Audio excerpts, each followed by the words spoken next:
एबे सबुठी लुटेरांको आतंक एते बढ़ी जाइछि जे निछाटिया रास्तार जास करबा विपज्जनक होई पड़िछि।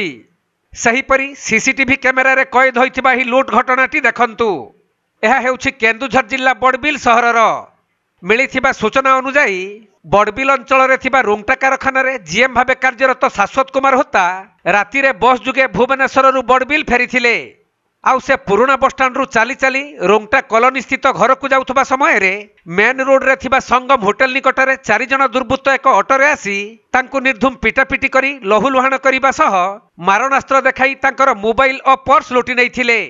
तेणु ए बाबद रे बड़बिल थाना रे लिखित अभियोग हेबा परे घटनास्थल निकट रे लागिथिबा सीसीटीवी को जांच करी पुलिस एहार तदंत करुथबा जणा पड़िछि।